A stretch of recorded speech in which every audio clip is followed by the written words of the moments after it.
Part 1. Hear a student called Joanna telling her friend about an arts festival, which is being held in the city where they are studying.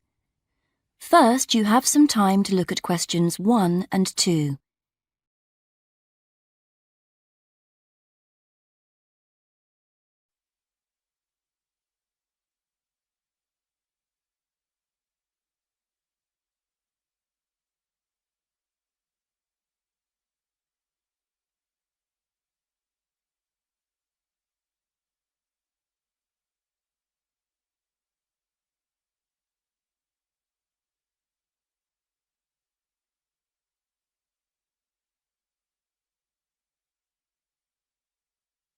Now we shall begin. You should answer the questions as you listen, because you will not hear the recording a second time. Listen carefully and answer questions 1 and 2. Hi, Joanna. Where have you been? Hi, Dave. I had to go into college to return a DVD I'd borrowed from the library. Oh, right. But while I was there, I got some information about the City Arts Festival that starts next week. Oh, yeah? I saw a poster advertising it somewhere. Yeah, and I picked up this leaflet from the library. It gives you the website address. So as I was there, I logged on to get more information. Actually, although they've got the full programme of events fixed now, you can't book online, which seems strange. There's a number to phone, though. And are there student discounts? I guess so, but I didn't notice. Anyway, there are 3 things I'd like to see. An Italian film, a rock concert, and an art exhibition. Oh, The exhibition's free, and you don't need to book, so I'll definitely go to that. But I'm going to get tickets for the film in case they sell out. good idea. You can always buy concert tickets at the door because that's in a really big hall. Right. Before you listen to the rest of the conversation, you have some time to read questions 3 to 10.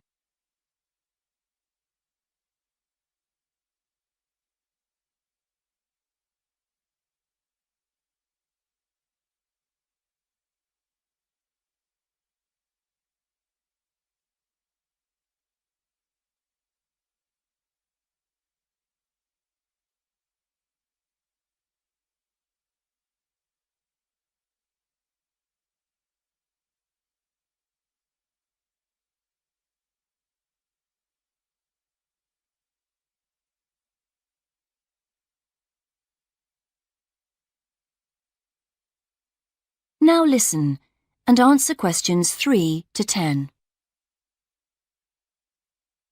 So, when does the festival actually start? Well, it's usually held the first week of October, but it's earlier this year for some reason. The opening night is September the 20th, and events go on till the end of the month. And have you got that phone number? Yeah, it's here. Look, it's 0967 990 776. OK, I'll write it down. 0967 990 776. Thanks. I thought the local council made a profit from the festival, but it says here that there's a commercial sponsor. It's a local bank. I didn't know that. Neither did I. What other events have they got on?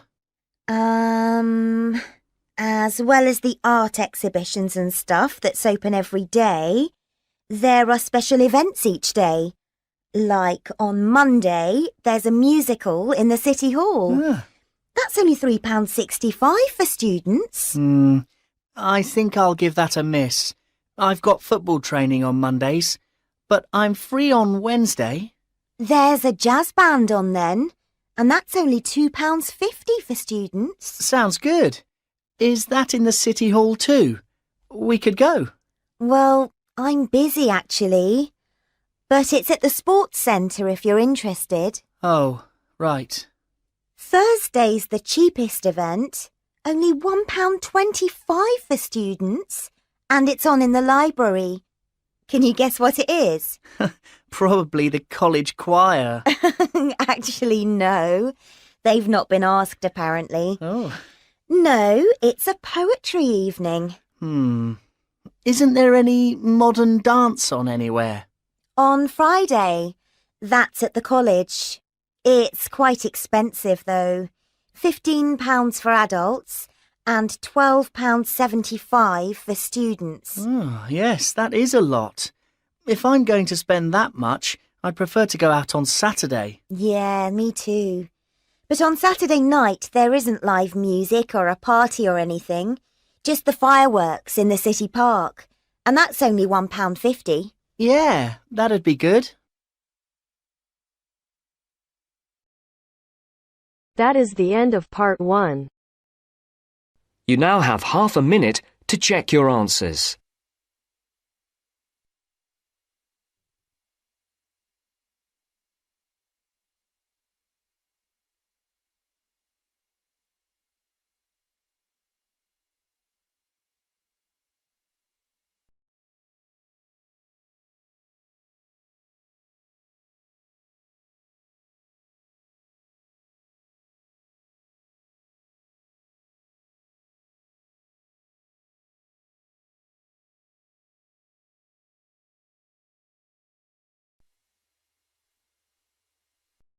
Part 2.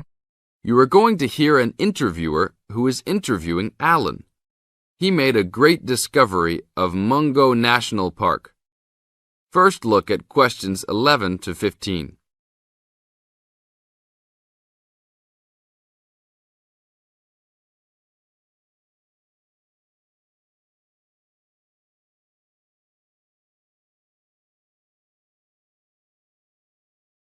As you listen to the first part of the interview, answer questions 11 to 15. An event occurred in 1996 over a period of 3 days that attracted considerable attention at the time and led to a new find in Mungo National Park, which is the focal point of the Willandra Lakes World Heritage Area in New South Wales, Australia. I talked to Alan Moore, the organizer of this trip, about his experience. Alan, what was the purpose of your trip? Well, as you know, I love the outback and lead tours of people wanting to go into more remote parts of the country. However, I thought it was time for me too to have a holiday. So I packed up my family and we went to Mungo National Park. Why did you choose this location? It holds a record of Aboriginal life stretching back over 40,000 years. And of course, I wanted my young kids to be amazed by the main feature of the park, the remarkable Walls of China, as they're called, where wind and water erosion have exposed this long history. I see. What was the weather like? It was unusual for that time of year. The rain was just one continual downpour after another. We were always soaked to the skin. So we decided to cut our holiday short and only stayed 3 days in the end. However, it was eventful. The obvious problem was to get back to the nearest town, a small place called Burunga. But the dirt roads out there are always impassable after rain, so we settled down for a long, wet wait in the park. We didn't really mind because the scenery was so interesting. However, the kids wandered away without our noticing, and eventually we realized they must be lost. So we used our two-way radio to contact the park rangers and the police, and a helicopter was sent. Luckily, the kids were found within a few hours, but they'd made an important discovery. Now look at questions 16 to 20.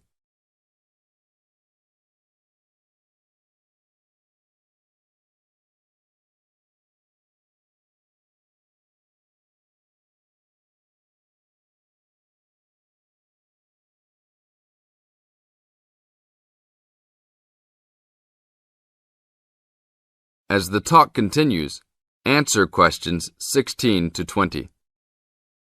So, the trip was also eventful for another reason, wasn't it? Yes. They led us to some ancient Aboriginal art. The kids had taken shelter in a very small, low cave that was difficult to see from the outside. We were lucky to have another family camping in our location. When they heard us calling the kids, they immediately helped us search for them, and as the hours went by, they also provided us with much-needed support and encouragement. We really appreciated their help, and as we were already soaked through after looking for the kids for a couple of hours, they even made sure we had enough dry clothes to wear. The park ranger managed to get through to us to lead the search, and when the helicopter pilot notified us by two-way radio that he'd seen the children but was unable to land nearby, we were able to eventually find them very excited about what was in their little cave. And what did you think of their cave? Well, after squeezing in, I must say I was impressed, and managed to take a few photos of it before we left. There were many faint markings and dots on the wall. It was difficult to tell what they represented because they were so small, but people from the museum who have since visited there said the markings were similar to some other findings in the area, and later confirmed they were very old. Although it's now a protected site, the children like to call it their cave, and are allowed to visit it when a ranger can go with them. Thank you, Alan. If you go to Mungo National Park, you can see the entrance to the cave and some of Alan's photos at the ranger's station. Alan continues to lead tour groups in the outback, and if you want further information... That is the end of part 2. You now have half a minute to check your answers. You now have half a minute to check your answers.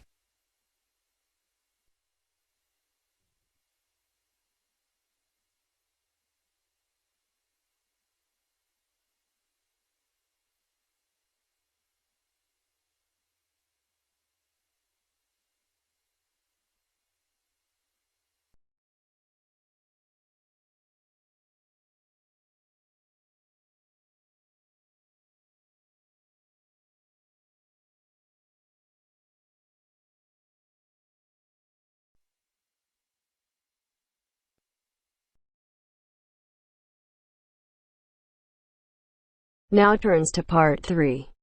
Part 3.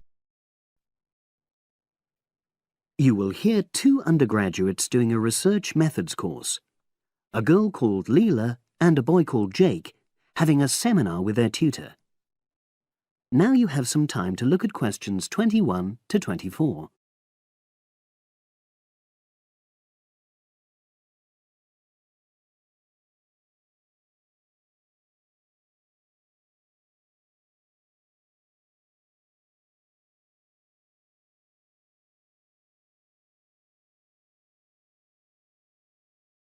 Now listen and answer questions 21 to 24.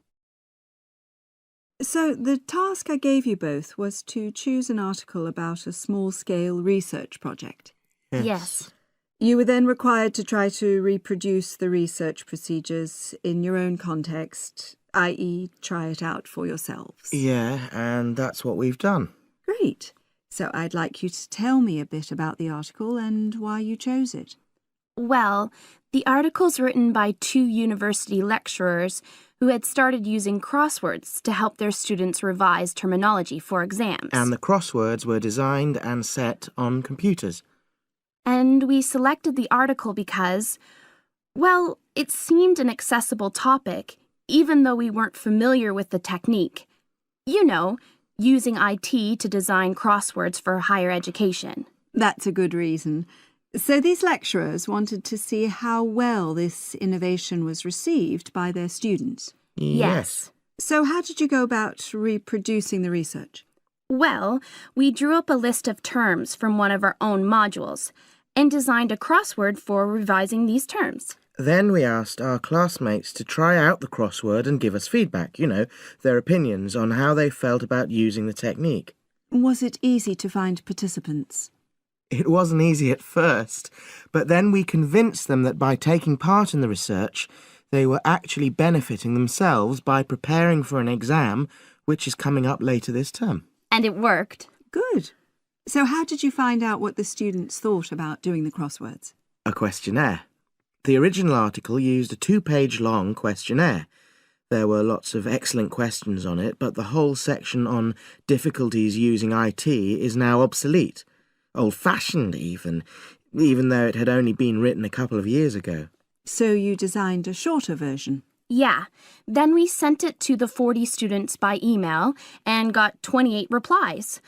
I was taken aback by the fact that everybody we talked to thought this was a good return. I mean, the responses were well written, people had taken a lot of care, but I was really disappointed with the low numbers.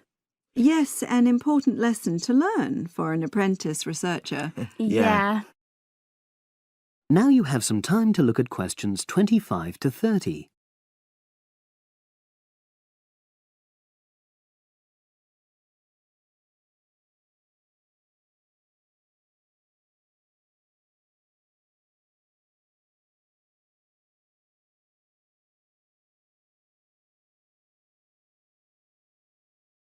Now listen and answer questions 25 to 30. So what results did you get? Well, basically, the responses were extremely positive. The students said that doing the crossword on a computer helped them really focus on the work in hand and not be distracted, which is something that commonly happens with other ways of doing revision. Yeah, that was really clear. But something that struck me was that having fun hardly featured in their responses, nor did anything to do with spelling of hard words, which I thought would be an obvious benefit. No? Okay. Respondents also said that doing the crossword hadn't really increased their general motivation to study, but that it had highlighted the gaps in their memory so they knew what further work was necessary. Right. So how did your findings tally with those of the original researchers? There were lots of similarities, but... There were probably two main differences. We found that more males than females liked the technique, whereas the original study found the reverse. Also, our respondents said they wouldn't mind doing a crossword as a final official exam, whereas in the original study, students said they would hate doing it even if it meant having a shorter test.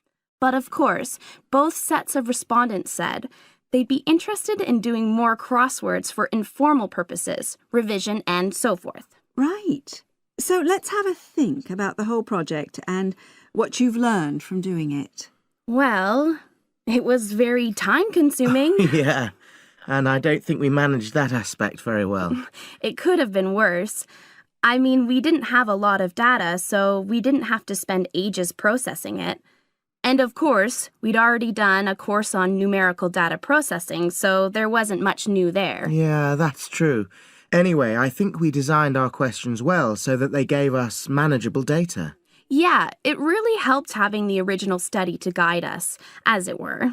And that helped us to see what a good research instrument is. What a good questionnaire should be like. Absolutely. We got a lot from that. But when we were writing up the project, I'm not sure whether we'll know how to acknowledge the work of the original study.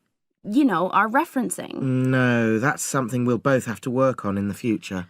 Actually, that part's been great. Finding ways to share and support another person. That's the real plus from the project, learning ways to do that. Well, it's obviously been very successful.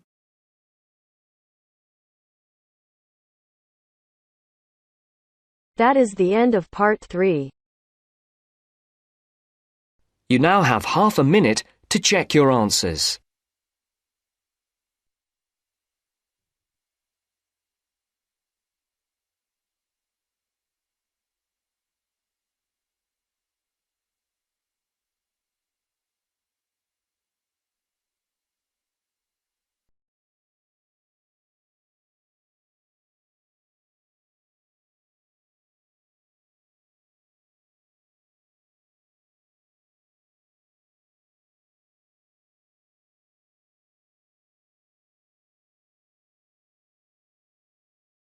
You are going to hear the first part of a lecture on American culture and American customs.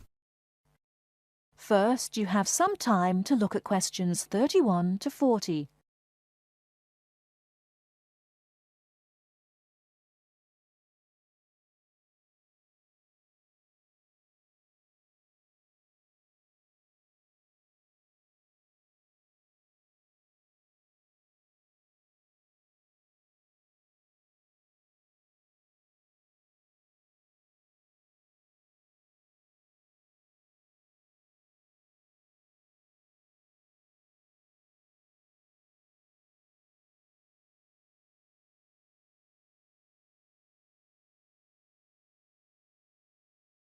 Now listen carefully and answer questions 31 to 40. Well, last week we talked about American education, and today I'm going to discuss American values, characteristics, personal habits and courtesies. Keep in mind as you are listening to this lecture that your goal is to understand, not to emulate or judge. Just briefly, I'd like to mention that there is a remarkable ethnic diversity in the United States. The population of the USA is about 260 million. 73% of the American population is white, 12% is African American, 8% Hispanic, 3% Asian or Pacific Islanders, and less than 1% American Indian or Eskimo. Many Americans resent generalizations being made about them because Americans see themselves as very unique and individualistic. On the other hand, Americans tend to lump foreigners together into one lot and condescendingly view foreigners as people who are not as intelligent or sensible as Americans. Despite Americans' dislike of generalizations and their ethnocentric point of view, it becomes evident that they are indeed American. Americans value individualism, independence, informality, directness, punctuality, achievement, and competition. Individualism is probably the most highly esteemed value in the American culture and an important key to understanding American behavior. In the historical development of the country, individuality was crucial for survival. If you asked Americans to characterize the ideal person, they would probably use adjectives such as autonomous, independent, and self-reliant. Persons tend to be viewed as individuals rather than as representatives of a family or a group. Here are some examples of how this value affects behaviors. 1. If a group of friends go to a restaurant, everyone wants to pay their own way. In other words, they want to have separate checks and not be someone's guest. 2. In friendships, which seem to initially develop more quickly in the US than in other cultures, the Americans may feel uncomfortable if you give them more help than they need. This is a tendency to draw back and see dependency as weakness. In some ways, the stress on the individual rather than the family or group has led to a more informal society. Sometimes this lack of formality is viewed by members of other cultures as a sign of lack of respect. But that is not the intention in the American value system. This informality is even more predominant on the university campus than in other segments of society. Some ways in which you might see this value expressed in behaviors are: 1. You will generally be on a first-name basis with other students, in spite of any age differences. 2. Dress is very informal on campus. 3. Language is informal and sometimes confusing. Phrases like "see you later" and "drop by any time" are not meant literally. They are informal ways of saying goodbye. Americans are direct. Honesty and frankness are more important to Americans than saving face. They may bring up impolite conversation topics which you may find embarrassing, too controversial or even offensive. Americans are quick to get to the point and do not spend much time on formal social amenities. This directness encourages Americans to talk over disagreements and to try to patch up misunderstandings themselves, rather than ask a third party to mediate disputes. It is particularly interesting to see what behaviors have culturally become associated with straightforwardness. 1. A firm handshake somehow has come to be interpreted as a sign of sincerity. 2. Looking at a person when you speak to him or her gives an indication of honesty. 3. In a question of honesty versus politeness, honesty wins. It is considered better to refuse graciously than to accept an invitation and not go. 4. You will be taken at your word. If you refuse food the first time it is offered, to be polite, it may not be offered again. An American will not know that your initial refusal is politeness. Great value is attached to time in the US. Punctuality is considered an important attribute. As with all values, there are different rules of acceptability in different cultures. In the US, you should be present for school or business appointments at the exact time agreed upon. In social appointments, you can arrive 10 to 15 minutes after the agreed upon time without giving offence. If you are invited somewhere for dinner and are more than 15 minutes late, you will need to offer an apology and an explanation. A phone call explaining you have been detained and will be late will save face for you and patience for the other person. Americans also value achievement and competition.